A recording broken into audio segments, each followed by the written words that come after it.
नमस्कार दोस्तों, स्वागत है आपका लर्निफाई के यूट्यूब चैनल में।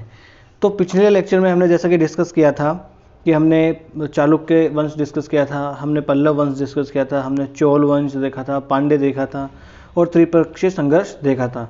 और मैंने बोल दिया था कि जो है अपना प्राचीन भारत जो है उसका इतिहास समाप्त हो गया है। वैसा समाप्त ही हो गया अपना प्राचीन भारत का समाप्त जो अपना इतिहास है वो। ये वाला लेक्चर मैं इसलिए बना रहा हूँ क्योंकि मैंने बहुत चिंतन मनन किया। उसके बाद में मुझे लगा कि ये एक चैप्टर है एनसीईआरटी का। ये एनसीईआरटी का चैप्टर मेरे हिसाब से पूरा ही अगर आपके साथ डिस्कस कर लिया जाए तो सही रहेगा, क्योंकि इस चैप्टर में बहुत सारी ऐसी चीज़ें हैं जिनमें से 2-4 फैक्ट जो है हमारे छूट भी गए थे, और जो है इसमें कुछ ऐसे कंसेप्चुअल चीज़ें भी दी हुई है। मेरे हिसाब से अगर कोई क्वेश्चन बने तो आपके लिए बेनिफिशियल वो हो सकता है। तो मुझे लगा कि कोई भी चीज़ हमसे छूटे ना, इसलिए मैं ये पूरा चैप्टर जो है एनसीईआरटी का आपके लिए लेके आया हूँ। तो ये पूरा चैप्टर ही हम डिस्कस कर लेंगे। वैसे ये मिडिवल जो हिस्ट्री है उसकी बुक है अपनी 7th क्लास की न्यू एनसीईआरटी है, हमारे अतीत 2 नाम से है, हमारे अतीत पार्ट 2 के नाम से ये बुक है। तो इसका एक चैप्टर है राजा और उनके राज्य। तो मुझे लगा कि ये डिस्कस कर लेना चाहिए आपके साथ। तो आज का जो लेक्चर होने वाला है उस लेक्चर में हम यही वाला चैप्टर पूरा डिस्कस कर लेंगे, पूरा देख लेंगे इसको, एक एक पूरे वर्ड बाय वर्ड इसको देख लेंगे। कुछ चीज़ें जो हैं, कुछ प्रशासनिक शब्दावलियाँ वगैरह हैं, कुछ कंसेप्ट भी आपके बनेंगे जो आपको आर्ट एंड कल्चर में भी काम आएंगे। तो ये जो है आज का चैप्टर आज के लेक्चर में ये चैप्टर हम डिस्कस कर लेते हैं। तो चलो शुरू करते हैं आज का लेक्चर। तो जैसा कि हम डिस्कस कर रहे थे कि एनसीईआरटी का जो है चैप्टर हम पढ़ने वाले हैं, तो ये दूसरा ही चैप्टर है जो 7th क्लास की अपनी एनसीईआरटी है, हमारे अतीत 2 नाम से, उसका ये दूसरा ही चैप्टर है। ये हम देख लेते हैं, पूरा चैप्टर ही देख लेते हैं, ठीक है। तो 7वीं शताब्दी के बाद कई राजवंशों का उदय हुआ, ठीक है, ये हमने पढ़ ही लिया था। जैसे कि कौन से राजवंशों का उदय हुआ था, तो इस मैप में आप देख सकते हैं, है ना। ये यहाँ पर चौहान है, यहाँ पर देख सकते हैं, ये चाहमान मतलब ये चौहान वाले ही हैं। ये गुर्जर प्रतिहार वहाँ पर है, यहाँ परमार है, चंदेल यहाँ पर है, ठीक है। राष्ट्रकूट मान्य खेत या माल खेत इनकी राजधानी हुआ करती थी। ये वेंगी के पूर्वी चालुक्य हमने देखा था। पुलकेशिन द्वितीय का छोटा भाई जो होता है कृष्णवर्धन, वही वहाँ का राजा होता है, ठीक है। ये उत्कल है, ये कलिंग है, ठीक है। तो ये हमने देख लिया था वैसे, ठीक है। वैसे तो अपना ये देखा हुआ ही है, थोड़ा बहुत जो है इसमें कुछ चीज़ें हमें जानने वाली है तो वो हम जान लेंगे। ये देखिए अब नीचे आप ये चोल साम्राज्य है, ठीक है। ये चोल साम्राज्य यहाँ पर हुआ करता था, यहाँ पर चेर और यहाँ पर पांड्य लोग हुआ करते थे। ये चीज़ें वैसे अपनी देखी हुई है, एक बार नज़र से और गुजर जाएगी आपकी तो ठीक रहेगा, और आपको भी एक आइडिया हो जाएगा कि हाँ एनसीईआरटी में कैसे चीज़ें दी हुई है और कैसे उनको पढ़ना है। और वैसे भी मुझे नहीं लग रहा कि बहुत सारे लोग आप में से एनसीईआरटी जो है पढ़ रहे ही होंगे मेरे कहने से, तो मुझे लगा कि ये चैप्टर पूरा डिस्कस ही करवा देना चाहिए, ठीक है। तो हम इसमें देख लेते हैं नए राजवंशों का उदय। तो जैसा हमने देखा था कि 7वीं सदी के आते आते उपमहाद्वीप में बड़े बड़े भूस्वामी और योद्धा सरदार जो है वो अस्तित्व में आ चुके थे। ये हमने डिस्कस कर लिया था पिछले वाले लेक्चर में, उससे पहले वाले लेक्चर्स में भी। राजा लोग प्राय उन्हें अपने मातहत या सामंत के रूप में मान्यता देते थे। तो बड़े जो योद्धा लोग थे, ठीक है, बड़े बड़े भूस्वामी योद्धा सरदार जो आ गए थे अस्तित्व में, राजा लोग उनको क्या बना लेते थे, अपने सामंत बना लेते थे उनको। और सामंत क्या होता था मैंने आपको पहले भी बताया हुआ है। ये होते क्या थे, ये सामंत लोग क्या होते थे कि राजा के अंदर जो है थोड़े थोड़े शक्तिशाली भूस्वामी हुआ करते थे। तो ये क्या हो गया, विकेंद्रित शासन हो गया एक प्रकार का, ठीक है। फिर क्या होता था, राजा इनसे क्या उम्मीद करता था कि भाई ये अब मेरे लिए उपहार लेके आएँ, दरबार में आए और हाजिरी लगाएं, और सैन्य सहायता मुझे जब भी आवश्यकता पड़े तो सैन्य सहायता मुझे प्रोवाइड करवाएं, और अपनी पुत्री जो है उसका विवाह भी मुझसे करवा दें। तो ये सारे काम कौन करता था, सामंत करता था अपने राजा के लिए।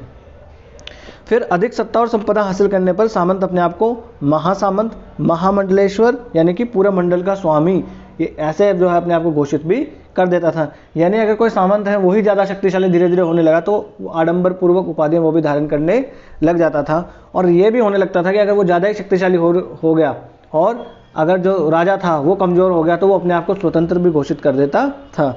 और वही देखिए कभी कभी अपने स्वामी के आधिपत्य से स्वतंत्र भी हो जाते थे। जैसा हमने देखा था कि गुर्जर प्रतिहार हैं, उन्हीं के सामंत हुआ करते थे पहले परमार लोग और ये लोग, फिर उन्होंने अपने आप को क्या कर दिया, अपने आप को स्वतंत्र राजा घोषित कर दिया। हमने देखा था कि कुषाण जो है उनके सामंत हुआ करते थे गुप्त लोग पहले, ठीक है। उसी प्रकार से जैसे इसका एक उदाहरण दे रखा है कि दक्कन में राष्ट्रकूट जो थे उनकी शुरुआत में क्या थे, वो चालुक्य राजाओं के अधीनस्थ हुआ करते थे। पुलकेशिन द्वितीय वाले और वे चालुक्य थे ना, बादामी के चालुक्य कल हमने पढ़ा था, वातापी के चालुक्य जिन्हें कहते हैं। तो उन चालुक्य का अधीन पहले आया करते थे कौन है, राष्ट्रकूट लोग। और राष्ट्रकूट वंश की स्थापना किसने की थी, हमने पढ़ा था कल, दंती दुर्ग ने की थी। तो देखिए यहाँ पर लिखा है राष्ट्रकूट प्रधान दंती दुर्ग ने अपने चालुक्य स्वामी की अधीनता से इनकार कर दिया, उसे हराया और हिरण्यगर्भ, ठीक है, एक अनुष्ठान कर दिया। अब देखिए इस हिरण्यगर्भ अनुष्ठान के बारे में एग्जाम में सवाल पूछा जा सकता है कि प्राचीनकालीन भारत में या मध्यकालीन भारत में हिरण्यगर्भ जो है ये क्या हुआ करता था, ये कोई कर हुआ करता था, ये एक अनुष्ठान हुआ करता था, ठीक है। इस प्रकार के वो आपको ऑप्शन दे देगा। तो आपको क्या करना है, हिरण्यगर्भ का मतलब क्या होता था कि इसका एक अनुष्ठान हुआ करता था जिसकी वजह से ऐसा माना जाता था कि अगर ये वाला अनुष्ठान उसने कर दिया तो चाहे वो ब्राह्मण नहीं भी है, चाहे वो क्षत्रिय नहीं भी है, फिर भी वो क्षत्रिय मान लिया जाएगा अगर ये हिरण्यगर्भ अनुष्ठान उसने कर दिया तो, ठीक है। वैसे हिरण्यगर्भ का मतलब होता है सोने का गर्भ, ठीक है, ये हमने देख लिया। कुछ उदाहरण जो है उसमें ये हमने ये भी देखा कि उद्यमी परिवार के जो पुरुष थे अपनी राजशाही उन्होंने कायम कर ली सैन्य कौशल के दम पर। मतलब वो पहले परिवार ही हुआ करते थे, जैसे नहीं आप गांव में देखते हो कि कोई एक परिवार होता है, उसके बहुत सारे सदस्य होते हैं और उनके पास बहुत सारी भूमि होती है और वो गांव में पंच जैसा काम करने लगते हैं। कोई भी समस्या होती है तो लोग उनके पास जाने लगते हैं, ठीक है। तो ऐसा ही कुछ परिवारों ने ऐसा किया कि जो है वो बड़े उद्यमी परिवार हुआ करते थे, ठीक है। सैन्य कौशल उन्होंने उसका इस्तेमाल किया और अपने आप को राजा उन्होंने या सामंत उन्होंने घोषित कर दिया है, ठीक है। यहाँ पर आप देख सकते हैं ये नरसिंह की चित्र है, नरसिंह भगवान का, और ये राष्ट्रकूट काल का है, ठीक है। तो ये ऐसा हमने एग्जाम्पल देखेंगे। जैसे मिसाल के तौर पर कदम्ब जो और मयूर शर्मन और जो गुर्जर प्रतिहार हैं वो वास्तविकता में कौन थे, वो ब्राह्मण हुआ करते थे। हरिचंद ब्राह्मण हुआ करते थे, पर बाद में उन्होंने क्या किया, अपने सैन्य कौशल के दम पे उन्होंने अपने आप को क्षत्रिय बना लिया। कौन सा, वो हिरण्यगर्भ अनुष्ठान इन्होंने किया और अपने आप को क्षत्रिय घोषित कर दिया और राजा बन गए, ठीक है। जिन्होंने अपने परंपरागत पेशे को छोड़कर शस्त्र को अपना लिया और क्रमशः कर्नाटक राजस्थान में अपने राज्य को सफलतापूर्वक स्थापित किया, ठीक है ना। जैसे गुर्जर प्रतिहार राजस्थान वाले इलाके में हुआ करते थे, कदम मयूर शर्मन ये लोग कर्नाटक वाले इलाके में हुआ करते थे, ठीक है। अब हम देख लेते हैं राज्य में प्रशासन उस काल में किस प्रकार से हुआ करता था। तो ये जो नए राजा थे उनमें से कई राजाओं ने क्या कर लिया, महाराजाधिराज, त्रिभुवन चक्रवर्ती, ऐसी उपाधियां इन्होंने धारण कर ली। अब महाराजाधिराज धारण किया है या त्रिभुवन चक्रवर्ती उपाधि धारण करिए, इसका मतलब है कि उसके अंतर्गत बहुत सारे छोटे छोटे सामंत या छोटे छोटे राजा जो है उसके अंदर आया करते होंगे, तभी तो उसने ये वाली उपाधियां आडंबर पूर्वक उपाधियां उन्हें धारण करी, ठीक है। फिर देख लेते हैं ये सब दावे इनके बावजूद हुआ क्या करता था कि वे लोग क्या करते थे, अपने सामंत लोगों के साथ में, किसान लोगों के साथ में, व्यापारी और ब्राह्मणों के जो संगठन हुआ करते थे उनके साथ अपनी सत्ता को साझा करते थे। यानी कि उन्होंने उपाधियां तो बड़ी आडंबर पूर्वक धारण कर ली, परंतु फिर भी उनको सहायता कहाँ से लेनी पड़ती थी, सामंत लोग हो गए, किसान लोग हो गए, व्यापारी लोग हो गए, ब्राह्मणों के जो संगठन हो गए, उन लोगों से उनको सहायता अपने राज्य को बेहतर चलाने के लिए लेनी ही पड़ती थी। कैसे, अगर ब्राह्मण लोग उनको, जैसे वो हिरण्यगर्भ उन्होंने देखा, हमने हिरण्यगर्भ अनुष्ठान देखा, कौन करवाएगा, ब्राह्मण करवाएगा। राजा देवता का अवतार होता है, राजा देवता का भेजा हुआ दूत है, ये कौन बताएगा, ब्राह्मण बताएगा। राजा अगर बच्चा भी हो उसकी बात माननी चाहिए, कौन बताएगा, ब्राह्मण बताएगा। एक मिनट में पानी पी लूं। तो भले ही ये अपने आप को बड़ी आडंबर पूर्वक उपाधियां अपने आप को ही ये प्रदान कर लें, मगर फिर भी इन लोगों की तो आवश्यकता पड़ती ही थी, ठीक है। आगे चल लेते हैं। इन सभी राज्यों में जो उत्पादक लोग होते थे, जैसे किसान, पशुपालक, कारीगर, इन लोगों से ये राज्य क्या करते थे, संसाधन इकट्ठा किया करते थे, ठीक है। इन लोगों को अपना जो है एक जो भी हिस्सा होता था, जो उत्पादन होता था उसका एक हिस्सा देने के लिए इनको बाध्य या तो किया जाता था या तो मना लिया जाता था, ठीक है। या तो लट के दम पे या तो प्यार से ही दे देते थे ये लोग, ठीक है। कभी कभी इस हिस्से को लगान मानकर वसूला जाता था, यानी कि लगान, भाई हम आपसे लगान वसूल रहे हैं। एक नॉर्मली कितना हुआ करता था प्राचीन काल में, 1/6 या 1/4 सॉरी, क्योंकि ऐसा माना जाता था कि जिस भूमि में आप कृषि कर रहे हैं ना वो किसी भूस्वामी की है, और भूस्वामी कौन, मतलब जो सामंत या राजा होता था उसकी ये भूमि है, इसलिए वो ये चाहता था कि आप मुझे इस पर कर दो, ठीक है। और व्यापारी लोग होते थे उनसे क्या वसूलियाँ कर लेते थे, वो राजस्व, हमने देखा था ना कि चुंगी वसूल लेते थे इनसे, तो चुंगी वसूली जाती थी कि इनसे व्यापारी और व्यवसायी लोग थे उनसे चुंगी वसूल लिया करते थे, ठीक है। फिर 400 कर, तमिलनाडु में शासन करने वाला जो चोल वंश है उसके बहुत सारे अभिलेखों में अलग अलग प्रकार के 400 करों के बारे में हमें जानकारी प्राप्त होती है। उनमें से एक कर है जिसे कहते हैं वेट्टी। देखिए हमने पढ़ा था गुप्त काल में विष्टि, और ये क्या था, जबरन बेगार वाला था ना ये, और एक प्रकार का कर हुआ करता था। तो ये जो वेट्टी है, ये वेट्टी भी वही है, विष्टि वाला ही वेट्टी है। ये वेट्टी और विष्टि दोनों एक ही चीज़ है। ये भी बेगारी हुआ करता था। देखिए बजाय नगद के बजाय जबरन श्रम के रूप में काम लिया जाता था। ये क्या था, वेट्टी हुआ करता था।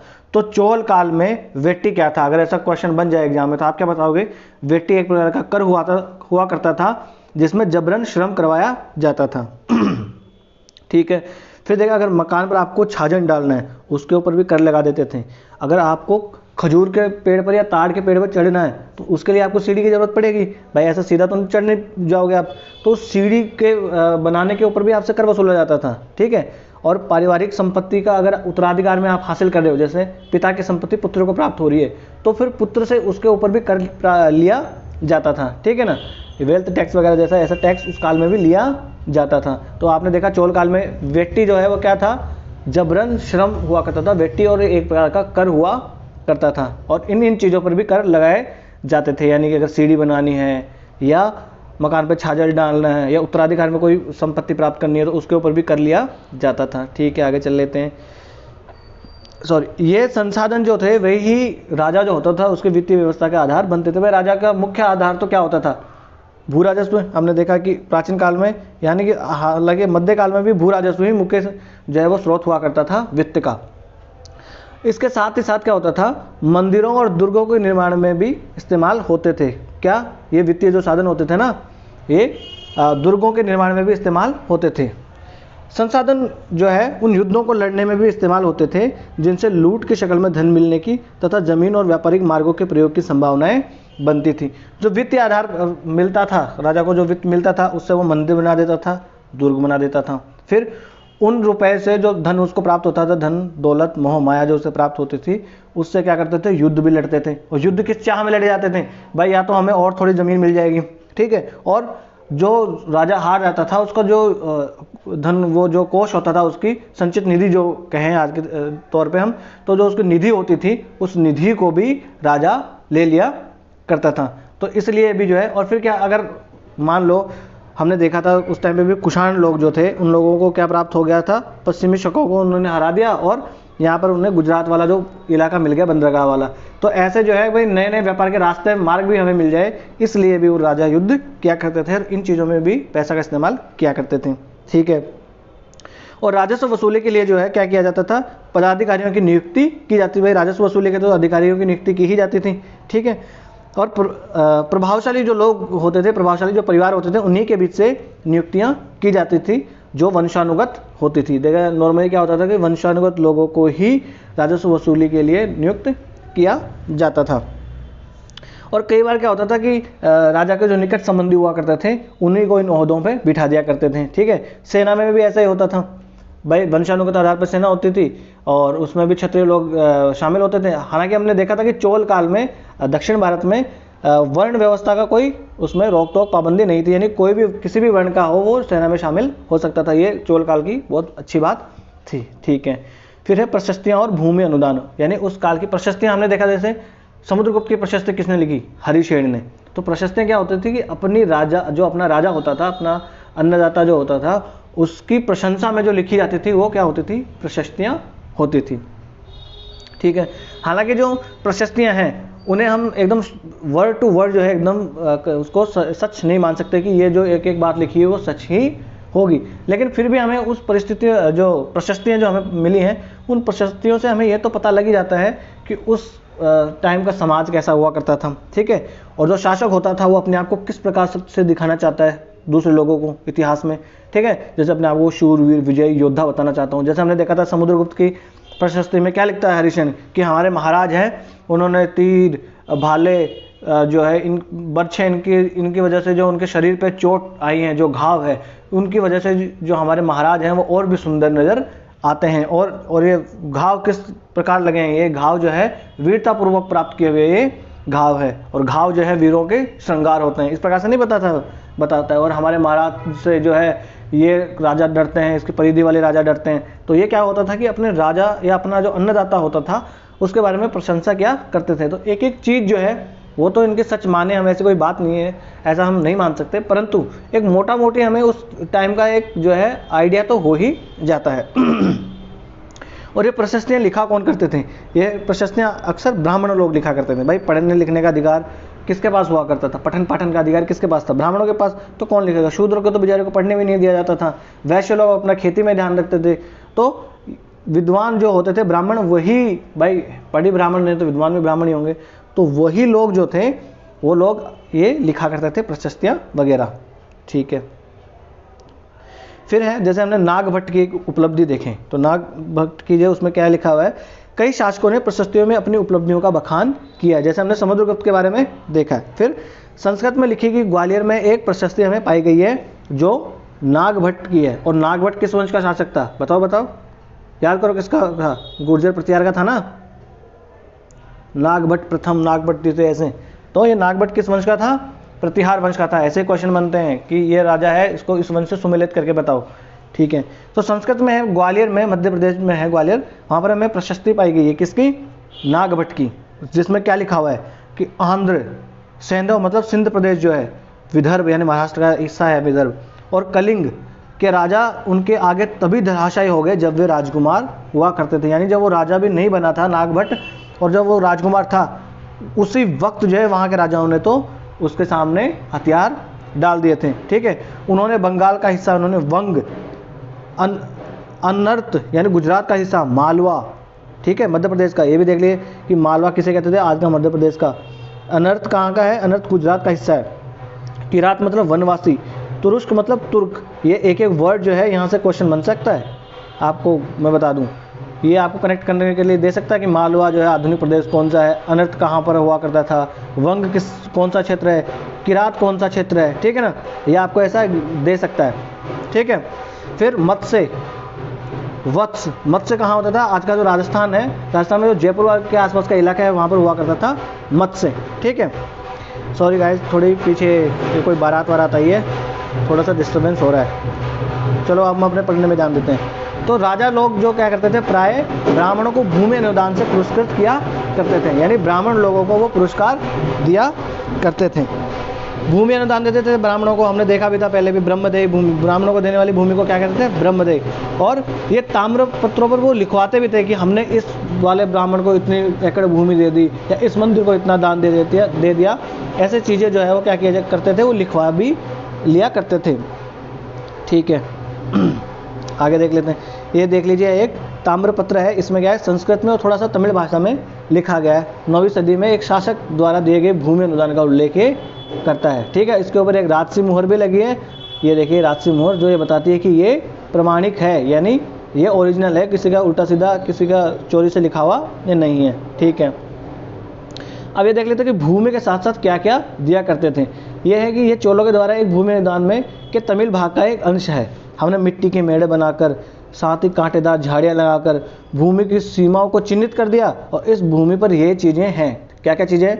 फलदार वृक्ष है, भूमि है, पानी, बगीचे, फलोद्यान, पेड़, कुएँ, खुली जगह, चारागाह, गांव, बाम्बी, चबूतरे, नहरें, खाइयाँ, नदियाँ, दलदली ज़मीन, इस ऐसी चीज़ें वहाँ पर है, जिससे ये भूमि मिलती है वह इससे कर वसूली कर सकता है। जब हमने देखा था ना कि जो भूमि दान में दे दी गई उसको क्या किया करते थे, उसके सारे अधिकार उस भूमि के मालिक को ही मिल जाया करते थे। राजस्व वसूली का अधिकार भी उसी के पास चला जाता था। ठीक है, और वहाँ का प्रशासन चलाने का अधिकार भी उसी के पास चला जाता था, जिसको ये भूमि दे दिया करते थे। फिर राजा को उस भूमि से कोई मतलब नहीं हुआ करता था। फिर वह न्यायाधिकारियों द्वारा जुर्माने के तौर पर लगाए गए कर वसूल सकता था। पान के पत्तों पर भी कर लगाया जाता था, बुने हुए कपड़ों पर भी कर लगाया जाता था।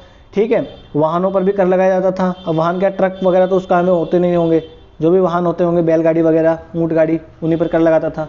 वो पक्की ईंटों के बने ऊपरी माले पर बड़े कमरे बनवा सकता था, बड़े और छोटे कुएं खुदवा सकता था, पेड़ और कांटेदार झाड़ियाँ लगवा सकता था, और जरूरी हो तो सिंचाई के लिए नहर भी बनवा सकता था। कौन? जिसको वो भूमि दान में दे देगी, वो बंदा जाने उसका काम जाने, हमने तो ये ज़मीन दे दी, अब तू कुछ भी कर उसका। ठीक है, तो इस प्रकार से जो है राजा लिखवा भी दिया करते थे। ये चीज़ें जो आपके मेंस में काम आ सकती है लिखने में। ठीक है, फिर हम देख लेते हैं आगे कि 12वीं शताब्दी में एक वृहत संस्कृत काव्य भी रचा गया। ये वही काव्य है जो हमने देखा था कि कश्मीर के 3 राजवंशों के बारे में हमें जानकारी देता है मुख्य तौर से। कौन सा है वो? राज तरंगिणी। और राज तरंगिणी किसने लिखी थी बताओ? कल्हण ने लिखी थी। ये भूल जाते हो आप, कल्हण ने लिखी थी, ठीक है। तो जिसमें कश्मीर पर शासन करने वाले राजाओं का इतिहास है, और इसे कल्हण नामक एक रचनाकार ने लिखा था। इसके पापा का क्या नाम था कल्हण का? चंपक। पिताजी का नाम था चंपक। और राजा हर्ष जो हुआ करता था उसके दरबार में मंत्री हुआ करता था चंपक, ठीक है। इसमें कल्हण ने अपना वृत्तांत लिखने के लिए शिलालेखों, दस्तावेजों, प्रत्यक्षदर्शियों के वर्णन और पहले के इतिहास जो है उनको मिलाकर बहुत सारे स्रोतों का उसने इस्तेमाल किया है अपना ये वृत्तांत लिखने के लिए, ठीक है। प्रशस्तियों के जो लेखक हैं उनसे भिन्न ये मैंने आपको तभी बताया था कि ये चाणक्य जो है कल्हण जो है, इसके बारे में एक विशेष चीज़ है जो आपको जाननी चाहिए और मुझे भी बहुत बढ़िया इसके बारे में लगी कि नॉर्मली दूसरे अगर कोई लिखते थे, प्रशस्तियाँ लिखते थे अपने राजा के बारे में, तो क्या करते थे वो लोग कि बड़ी बड़ी महान चीज़ें उसके बारे में बताते थे, बढ़ा चढ़ाकर अतिशयोक्तिपूर्वक चीज़ें उसमें लिखते थे। मगर ये कल्हण के बारे में जो है एक महत्वपूर्ण बात यह है कि ये आलोचनात्मक बातें लिखता है, यानी कि राजा के गुण है तो गुण और अवगुण है तो अवगुण। देखिए बड़े मायने रखता है उस राजतंत्र में अगर किसी कमियां गिनाना। मैं तो कह रहा हूँ आज भी अगर आप किसी की अगर कमियां गिनाने लगो तो आपको पद से हटा देगा, समझ रहे हैं आप। और वहाँ तो वो तो राजतंत्र है, राजा को बुरा लगा तो आपको मरवा भी सकता है, ठीक है। तो ये इसकी एक महान चीज़ है कि ये आलोचनात्मक रूप दिखाता है अपना उस काल में अपने राजाओं के बारे में। फिर देखते हैं धन के लिए भी युद्ध हुआ करता था। हमने पहले भी देखा कि राजा को कहाँ से पैसा मिलता था, भू राजस्व से, चुंगी लगाकर। फिर राजा जो है क्या कर लेता था, युद्ध भी लड़ लेता था। युद्ध किस लिए लड़ता था कि पैसा मिल जाएगा, जिस क्षेत्र को जीत लेगा उसका जो राजकोष होगा वो उसका हो जाएगा, ठीक है। तो प्रत्येक शासक राजवंश का आधार कोई क्षेत्र विशेष तो जरूर ही रहता था। भाई किसी एक क्षेत्र में तो राजा जो है वो शासन करता ही होगा और वो दूसरे के क्षेत्रों पर भी नियंत्रण करने का प्रयास करता ही था। हमने देखा गुर्जर, प्रतिहार, पल्लव, परमार, इन सबके बीच में जो है राष्ट्रकूट एक दूसरे के बीच में जो है इनमें झगड़ा चलता ही रहता है। चेर चोल पांडे में हमने देखा था कि वो तीनों एक दूसरे से लड़ते ही रहते हैं, ठीक है। और एक विशेष रूप से वांछनीय क्षेत्र कौन सा था? कन्नौज, ये गंगा घाटी वाला कन्नौज हमने देखा था, ठीक है। उत्तरगुप्त काल में क्या होता है कि ये कन्नौज है, इसका महत्व बढ़ जाता है। और हमने देखा हर्ष वो भी अपनी राजधानी किसे बनाता है? कन्नौज। शशांक वो भी किसको राजधानी बनाता है? कन्नौज को। पाल जो राजा लड़ते हैं किसके अधिकार के लिए? कन्नौज के अधिकार के लिए, ठीक है। तो कन्नौज के ऊपर अधिकार के लिए उस काल में बहुत सारे युद्ध हुए। इसके लिए गुर्जर, प्रतिहार, राष्ट्रकूट और पाल, ये क्या है? त्रिपक्षीय संघर्ष। कल भी हमने पढ़ा था कि ये त्रिपक्षीय संघर्ष है। राष्ट्रकूट, पाल और गुर्जर प्रतिहार तीनों एक दूसरे तक बहुत सारे सदियों तक लड़ते रहे एक दूसरे से कन्नौज के ऊपर अधिकार को लेकर। और इस लंबी लड़ाई में 3 पक्ष थे, इसलिए हम क्या कहते हैं इसे? त्रिपक्षीय संघर्ष इसको कह देते हैं। हमने पिछले लेक्चर्स में भी डिस्कस किया था। फिर क्या करते थे शासक लोग? क्या करते थे? बड़े बड़े मंदिरों का निर्माण करवा देते थे और अपनी सत्ता और संसाधनों को दिखाने का प्रयास वो करते थे। यानी कि जो राजा, अगर दक्षिण के मुख्य तौर से देखें तो दक्षिण में जो राजा हुआ करते थे, जब जब वो राजा कोई जीत हासिल करते थे या जब जब वो अपने आप को बड़ा या महान दिखाने की कोशिश करते थे, वो क्या करते थे? बड़े बड़े मंदिरों का निर्माण करवा देते थे। इसकी वजह से क्या होता था? एक तो सामने वाला दुश्मन है उसकी में ये डर बैठ जाता था कि भाई इसके पास बहुत सारी संपत्ति है, ये ताकतवर राजा है, ठीक है। और एक क्या होता था? अपना नाम भी उसके वजह से हो जाता था। इसलिए जब वे एक दूसरे के राज्यों पर आक्रमण करते थे तो वो मंदिरों को निशाना बनाया करते थे। और उस काल के मंदिर जो है वो बहुत संपन्न हुआ करते थे, यानी बहुत धन दौलत हुआ करते थे। आज भी अगर हम देखें तो जो तिरुपति का मंदिर है वो भारत का सबसे अमीर मंदिर है, बहुत सारे पैसे होते हैं उसके पास। 1 मिनट में पानी पी लो। तो उस काल में भी ऐसे हुआ करता था, जो हमलावर होते थे वो एक दूसरे के मंदिरों को जो है वो टारगेट किया करते थे। ये जब महमूद गजनवी हमने देखा, महमूद गजनवी भारत पर हमला करता है, सोमनाथ मंदिर को लूटता है ना 1025-26 में हमने देखा था, ठीक है। शासकों ने बड़े मंदिरों का निर्माण करवाकर अपनी सत्ता और संसाधनों का प्रदर्शन करने का प्रयास किया, ठीक है। फिर अफगानिस्तान का जो गजनी का महमूद है, यानी महमूद गजनवी, वो भी ऐसा ही शासक था। उसने भारत पर 17 बार आक्रमण किया 1000 से लेकर 1025 ईस्वी तक। और उसने सोमनाथ जो का जो मंदिर है उस पर हमला किया। उस काल में वहाँ पर किस वंश का शासन हुआ करता था? चालुक्य वंश का शासन हुआ करता था ना। तो चालुक्य वंश का शासन हुआ करता था जब गुजरात के ऊपर ये जो सोमनाथ मंदिर पर हमला करता है महमूद गजनवी, और महमूद जो धन ले गया उसकी वजह से उसने गजनी में एक बहुत ही बड़ी वैभवशाली राजधानी का निर्माण उसने कराया था उसी पैसे से। देखिए मंदिरों को इसीलिए वो टारगेट करते थे, जो मुस्लिम शासक आए उनको मंदिरों को टारगेट करने के पीछे 2-3 कारण होते थे। एक तो ये होता था, सबसे बड़ा कारण तो ये होता था कि इनके पास, मंदिरों के पास दौलत संपत्ति बहुत हुआ करती थी, तो किसी राजा के ऊपर हमला करके जीतने से आसान ये होता था कि वो किसी मंदिर पर अटैक करे और सारी संपत्ति लूट ले, क्योंकि मंदिरों के पास बहुत संपत्ति हुआ करती थी। दूसरा, इसकी वजह से वो जो वहाँ के जनता होती थी उसकी जनता के दिलों में भय भी उत्पन्न कर सकते थे इसकी वजह से वो, ठीक है ना।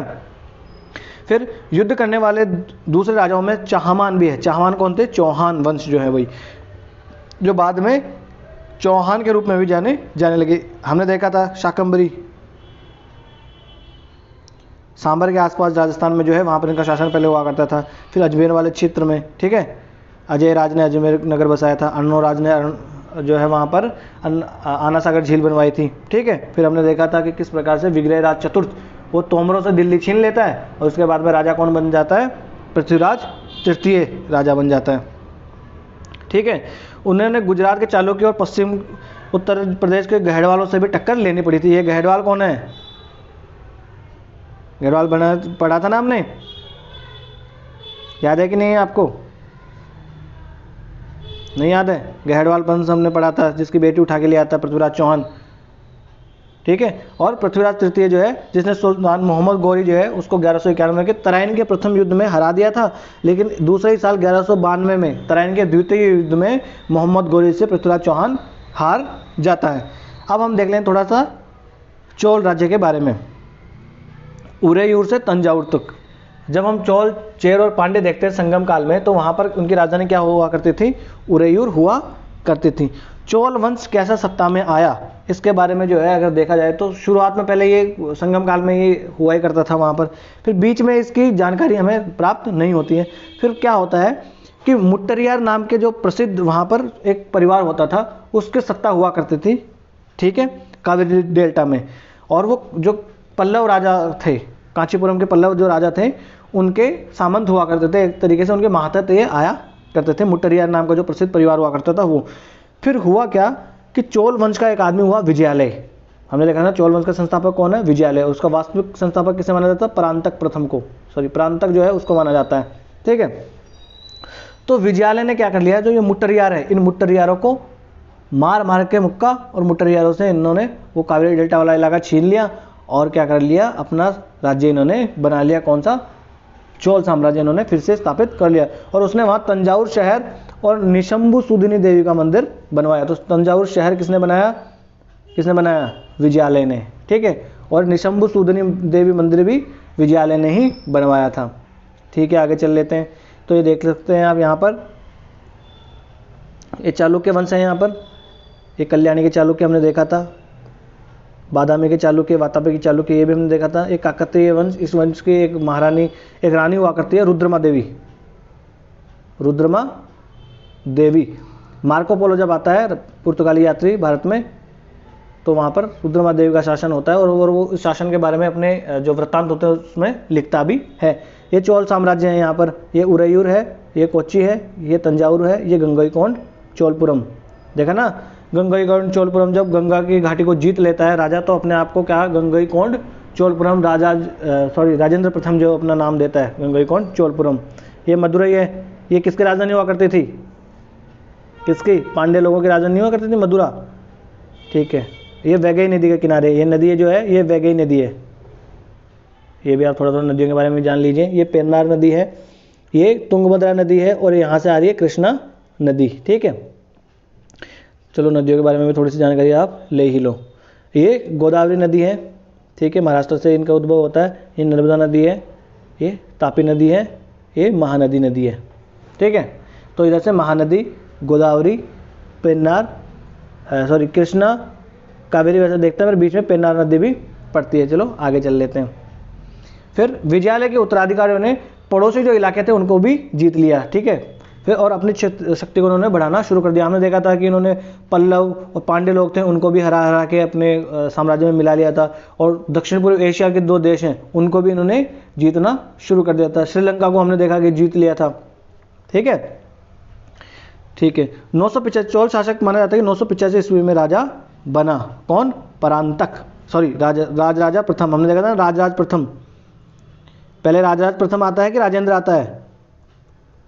पहले आता है राजराज प्रथम, क्योंकि इसमें 2 राज है ना, तो पहले जिसमें ज़्यादा बड़ा होगा वो पहले आएगा, तो राजेंद्र प्रथम राजराज का बेटा होता है राजेंद्र प्रथम। और ये अपने आप को गंगईकोंड चोलपुरम, गंगईकोंड चोल कहता है ये, क्योंकि उसने गंगा घाटी को जीत लिया था।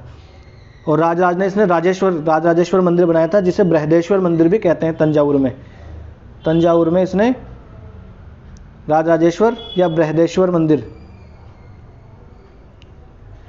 मंदिर भी इसने बनवाया था। किसने? राजराज ने। तो 985 ईस्वी में राजराज जो है चोल वो राजा बन गया, और सॉरी और इसने अपने नियंत्रण का विस्तार भी बहुत सारा कर दिया। और राजराज का जो पुत्र था राजेंद्र प्रथम, उसने भी क्या किया, अपने बाप की नीति को उसने जारी रखा, और उसने गंगा घाटी, श्रीलंका और दक्षिण पूर्व एशिया जो देश थे उन पर भी उसने हमला कर दिया। उसने नौसेना भी एक बनवाई थी, और ये राजेंद्र प्रथम है, इसने गंगा घाटी के ऊपर हमला करके जीत लिया। इसीलिए अपने आप को इसने क्या कहा था? गंगईकोंड चोल इसने कहा था। इस उपलक्ष्य में इसने गंगईकोंड चोलपुरम नाम की एक राजधानी भी अपनी बनवाई थी। ठीक है, फिर है भव्य मंदिर और कांस्य मूर्ति कला। तो ये कांस्य मूर्ति कला जो है वो चोल काल की कांस्य मूर्ति कला तो बहुत ही प्रसिद्ध है। तो राजराज और जो राजेंद्र प्रथम है उन्होंने तंजावुर और गंगईकोंड चोलपुरम के बहुत बड़े बड़े मंदिरों और स्थापत्य कला और मूर्ति कला की दृष्टि से एक चमत्कारी से माना जा सकता है। तंजावुर का जो बृहदेश्वर मंदिर है वो राजराज ने बनाया। यहाँ देख ले, बृहदेश्वर मंदिर, इसे तंजावुर का बृहदेश्वर मंदिर या राजराजेश्वर मंदिर भी कहते हैं, क्योंकि राजराजेश्वर मंदिर मतलब राजराजा ने इसको बनाया था। राजेश्वर मंदिर भी कहते हैं जो तंजावुर में। और गंगईकोंड चोलपुरम किसने बनाया? राजेंद्र प्रथम ने ये बनाया, क्योंकि इसने अपने आप को गंगईकोंड चोल की उपाधि दी थी जब इसने गंगा घाटी को जीत लिया था। इनका काल जो है अगर मूर्ति कला की दृष्टि से देखें और स्थापत्य कला की दृष्टि से भी देखें तो महत्वपूर्ण है। एक तो अगर मंदिर की कला बनाने की अगर एक हम देखेंगे द्रविड़ शैली, जब मंदिर हम आर्ट एंड कल्चर पढ़ेंगे तब देखेंगे मंदिर बनाने की शैली। तो जो द्रविड़ शैली होते हैं, तो मंदिर बनाने की 3 शैलियाँ होती हैं, नागर, बेसर और द्रविड़ शैली। तो ये द्रविड़ शैली जो है वो चोल राजा जो होते हैं वही जो है लेकर इसको आते हैं। और मूर्ति कला भी इसकी बहुत प्रसिद्ध हुआ करती थी, खास तौर से कांस्य की जो मूर्तियां बनाई जाती थी इस काल में वो इसमें प्रसिद्ध हुआ करती थी। जो नटराज की मूर्ति आप देखते हैं ना, नटराज की जो मूर्ति देखते हैं आप, वो नटराज की मूर्ति भी चोल काल में ही बनाई हुई है। चलो आगे चल लेते हैं। फिर हम देखते हैं, ये देखिए गंगईकोंड चोलपुरम का मंदिर है जो राजेंद्र प्रथम ने बनवाया था। ये आप देख सकते हैं कितना भव्य मंदिर है ये। ठीक है, चोल मंदिर जो क्या करते थे, अपने अक्सर आसपास विकसित होने वाली बस्तियों के केंद्र भी बन गए। एक्चुअली हुआ क्या करता था कि मंदिर सिर्फ मंदिर नहीं हुआ करते थे, ये टेम्पल टाउन हुआ करते थे एक प्रकार के। टेम्पल टाउन का मतलब आप समझते हैं, यानी पहले कोई एक मंदिर यहाँ पर बन गया, उस मंदिर के आसपास बस्तियाँ बस जाती थी, और इस मंदिर में काम करने वाले पुजारी, इसमें जो देवदासें रहती थी वो, और बहुत सारे लोग इसके आसपास में रहने लगते थे। और राजा क्या किया करता था कि वर्ष में एक बार जो है यहाँ पर आया करता था मंदिर में, वहाँ पर सुनवाई किया करता था। तो ये मंदिर एक तरीके के टेम्पल टाउन बन गए, यानी कि मंदिरों के आसपास जो है वो बहुत सारे लोग रहने लगे, एक तरीके का शहर इन मंदिरों के आसपास बस गया। ठीक है, तो इन्हें क्या कहते थे? टेम्पल टाउन इसीलिए कहते थे। बहुत सारी आर्थिक गतिविधियों के केंद्र ये जो मंदिर बन गए। दक्षिण भारतीय मंदिरों की ये एक बड़ी विशेषता रही है। ये शिल्प उत्पादन के केंद्र भी हुआ करते थे। ये मंदिर शासकों और अन्य लोगों द्वारा दी गई भूमि से संपन्न हो गए थे, यानी इन मंदिरों के शासक तो देते थे भूमि, साथ में कुछ धनवान लोग हुआ करते थे, वो भी इनको भूमियाँ दे दिया करते थे, कुछ पैसे दे दिया करते थे। इस भूमि की उपज उन सारे विशेषज्ञों का निर्वाह करने में खर्च होती थी जो मंदिर के आसपास रहते थे और उसके लिए काम करते थे, जैसे पुरोहित, पूजा करवाने वाला, माला बनाने वाला, बावर्ची, मेहतर, संगीतकार, नर्तक लोग हो गए वो, और जो देवदासियाँ होती थी वो सब लोग जो है उनका खाना पीना कहाँ से चलता था? रोजी रोटी इस मंदिर को जो भूमि अनुदान में मिली है, मंदिर की जो संपत्ति है, जो चढ़ावा आता था उसी से मिलता था। तो दूसरे शब्दों में अगर हम देखें तो मंदिर से पूरा पूजा और आराधना के स्थान नहीं हुआ करते थे, वो आर्थिक, सामाजिक और सांस्कृतिक जीवन के केंद्र भी उस काल में हुआ करते थे। अगर पूछ ले कि जो है चोल काल में मंदिर जो है उसकी वो किस प्रकार से सामाजिक आर्थिक गतिविधियों का केंद्र हुआ करते थे, तो ये आपको ऐसे बता देना है। मंदिर के साथ साथ जुड़े हुए शिल्पियों में सबसे बड़ा विशिष्ट एक शिल्प देखा जाए तो क्या था, कांस्य की मूर्तियां बनाना। और कांस्य की मूर्तियां तो अगर चोल काल की तो पूरे विश्व में प्रसिद्ध है। आगे हम एक कांस्य की मूर्ति भी देखेंगे, ठीक है। हालांकि ज़्यादातर तो ये देवी देवताओं की होती थी, मगर कभी कभी क्या होती थी, भक्तों की भी बना दी जाती थी और कभी कभी राजाओं की भी ये बना दी जाती थी, ठीक है। देखिए ये एक चोलकालीन कांस्य मूर्ति है, कितनी सुंदर ये बनाई हुई है उस काल में, किस प्रकार से इसको तराशा गया है, आप ये मूर्ति देख लीजिए पहले, ठीक है ना। कितनी सावधानी के साथ अलंकृत किया गया है इस चोलकालीन मूर्ति को, ठीक है। फिर देख लेते हैं उस काल की कृषि और सिंचाई किस प्रकार की हुआ करती थी। चोलों की कई उपलब्धियां हम देख सकते हैं, ठीक है। उसमें क्या हुआ करता था, कावेरी नदी जो थी वो बंगाल की खाड़ी में जाके गिरती है, और उससे पहले वो है छोटी छोटी मतलब ऐसे वितरिकाओं में वो बढ़ जाती थी। उसकी वजह से क्या होता था, मतलब वहाँ की भूमि जो है उपजाऊ हो जाती थी और पानी जो है वो आसानी से प्राप्त हो जाता था वहाँ के किसानों को। और जहाँ जहाँ नहीं होता था वहाँ क्या करते थे, वो नहर जो है उसकी भी व्यवस्था कर देते थे राजा। पानी का जो शाखाओं का जो पानी था वो कृषि में, विशेषकर चावल की खेती में, और गंगा जो कावेरी का डेल्टा है वो तो चावल के लिए बहुत प्रसिद्ध ही है, हमने देखा था। और आर्द्रता भी ये मुहैया करवा देता था। हालांकि तमिलनाडु के जो दूसरे हिस्से हैं वहाँ पर कृषि पहले ही विकसित हो चुकी थी, हमने देखा था 5वीं 6वीं जो शताब्दी थी उससे पहले ही वहाँ पर कृषि तो होने लगी थी। और कुछ कुछ इलाकों में क्या था कि जंगलों को साफ किया जाना था और दूसरे इलाकों में ज़मीन को समतल भी किया जाना था। डेल्टा जो क्षेत्र है वहाँ बाढ़ को रोकने के लिए तटबंध भी बना दिए जाते थे और पानी को खेतों तक ले जाने के लिए नहरों का निर्माण भी कर देते थे। कई क्षेत्रों में एक साल में 2-2 फसलें उगाया करते थे, जैसे आज नहीं उगाते एक साल में 2-2 फसलें, 2-2 3-3, उस काल में भी उगाया करते थे। कई जगह पर फसलों की सिंचाई कृत्रिम रूप से भी की जाती थी और सिंचाई के लिए कई पद्धतियाँ उस काल में अपनाई जाती थी, जैसे कुएँ खोद दिए, नहर की स्थापना कर दी, तालाब।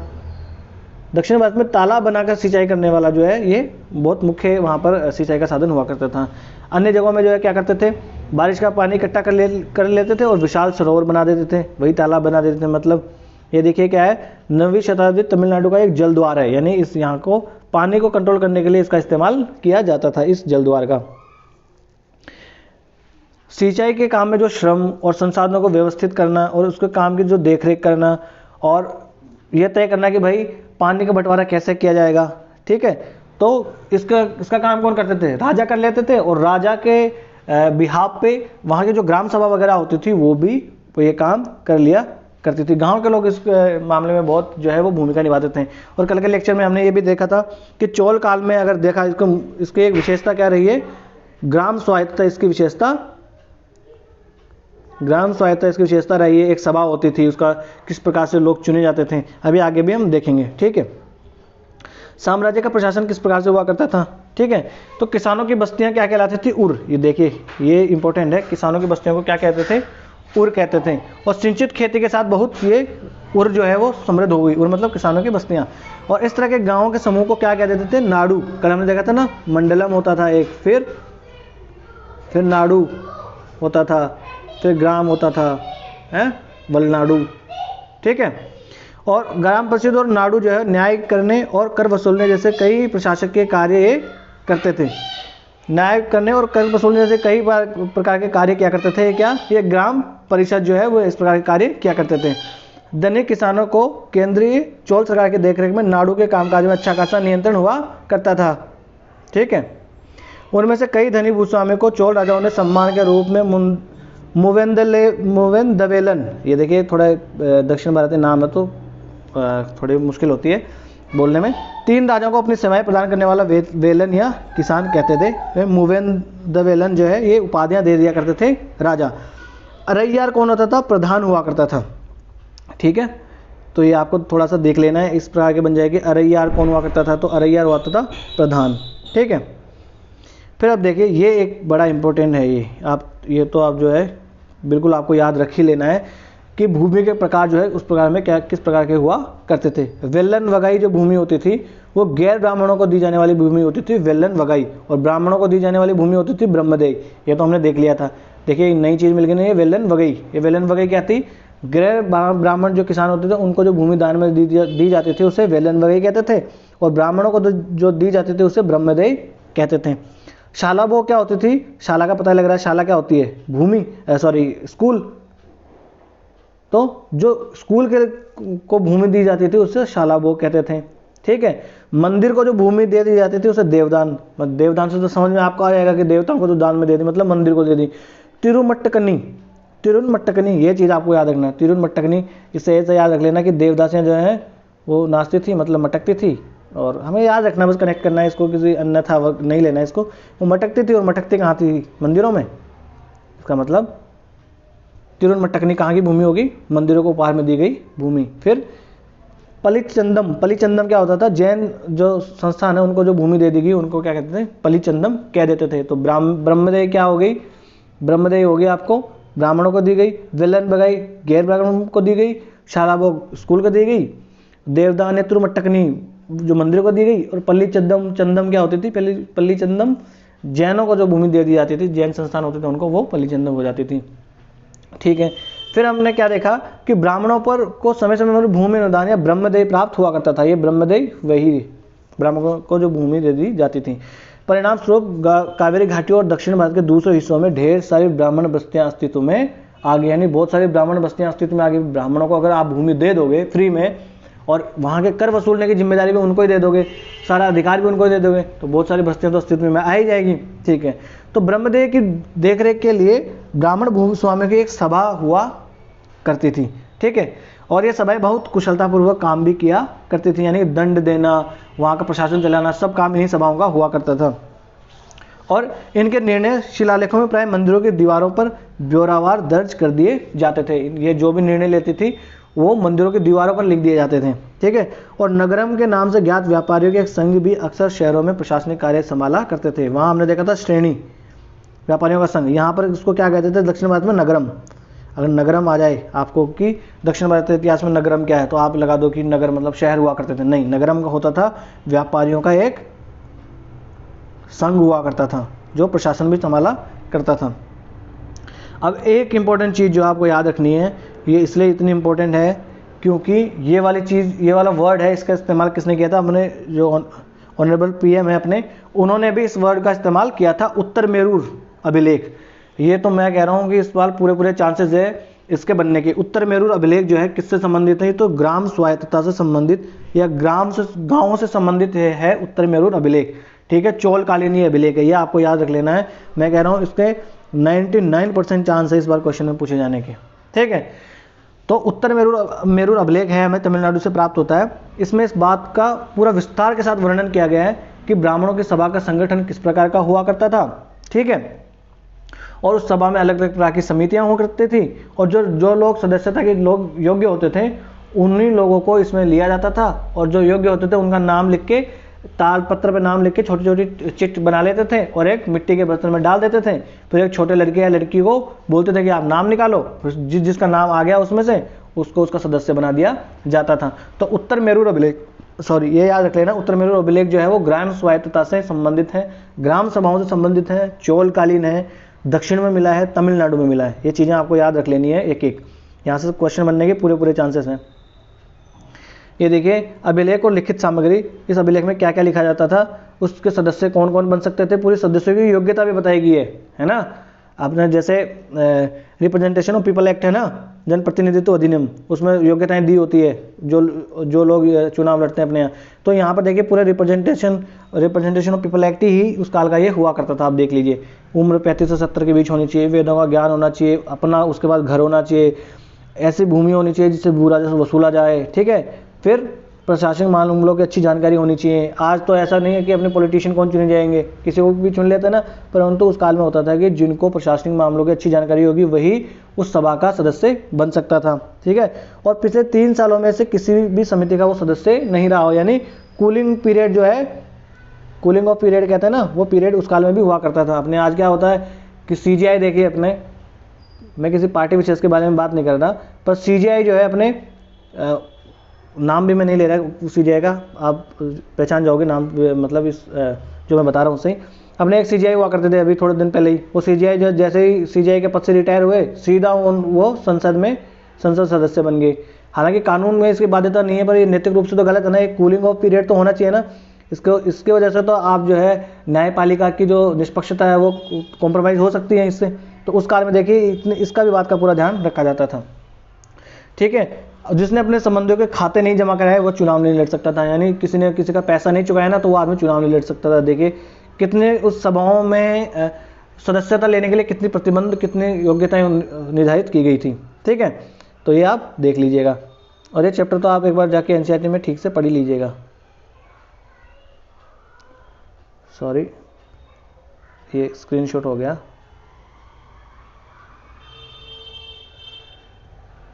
हाँ जी, आगे चलते हैं, ठीक है। तो इस प्रकार से ये आज का चैप्टर हमने समाप्त कर लिया, ठीक है। थोड़े से ये क्वेश्चन है, आपको कितना याद है देख लेते हैं। गुर्जर प्रतिहार कहाँ पर हुआ करते थे, बताइए कहाँ हुआ करते थे गुर्जर प्रतिहार? गुजरात तो राजस्थान में होते थे ना। राष्ट्रकूट कहाँ हुआ करते थे? पश्चिमी दक्कन में होते थे। पाल कहाँ? बंगाल में। और चोल कहाँ होते थे? तमिलनाडु में हुआ करते थे। त्रिपक्षीय संघर्ष में जो 3 पक्ष थे उनका नाम बताओ, बताओ बताओ। और ये शब्द देखिए आप, सामंत, मंदिर, नाडू, सभा, ठीक है। ये आप देख लेना। आज का चैप्टर जो है हमने समाप्त कर लिया। इसमें कुछ चीज़ें मुझे लगी थी, जैसे हमने देखा ये उत्तर मेरू अभिलेख है, तो ये उत्तर मेरू अभिलेख भी हमने पहले डिस्कस नहीं किया था, तो ये उत्तर मेरू जो अभिलेख है हमने इसमें डिस्कस कर लिया। इस वजह से मुझे लगा कि ये हमें डिस्कस ये कर लेना चाहिए, ठीक है।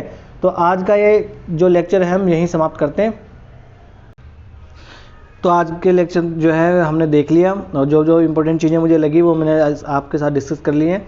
कल से हम लोग शुरू कर देंगे क्या अपनी मध्य भारत जो है, मध्यकालीन भारत है, वो हम कल से शुरू कर देंगे। थोड़ा थोड़ा उसके बारे में पढ़ते चलेंगे, बड़े ही आसानी से पढ़ते चलेंगे, कोई आपको कोई कन्फ्यूजन होगी नहीं, ठीक है। जो एग्ज़ाम की दृष्टि से इंपॉर्टेंट है हम उतना ही पढ़ने वाले हैं, ठीक है। ये अपना टेलीग्राम चैनल है लर्निफाई अनलॉकिंग नॉलेज के नाम से। आपको जो स्टडी मटेरियल मिलेगा वो इसी पे मिलेगा। इस लेक्चर की PDF भी आपको यहीं से मिलेगी, यहाँ से आप स्कैन कर सकते हैं, ठीक है। और अगर आपको लेक्चर अच्छा लगा हो तो लाइक करिए, कमेंट कीजिए, सब्सक्राइब कीजिए, और कोई सलाह आपको देनी है या कुछ सलाह लेनी है तो आप अवश्य हमसे कनेक्ट कर सकते हैं, आप हमसे अवश्य जो है संपर्क कर सकते हैं। बड़े ही लोकतांत्रिक ढंग से हम छोटे से परिवार को आगे बढ़ाएंगे। नमस्ते, धन्यवाद।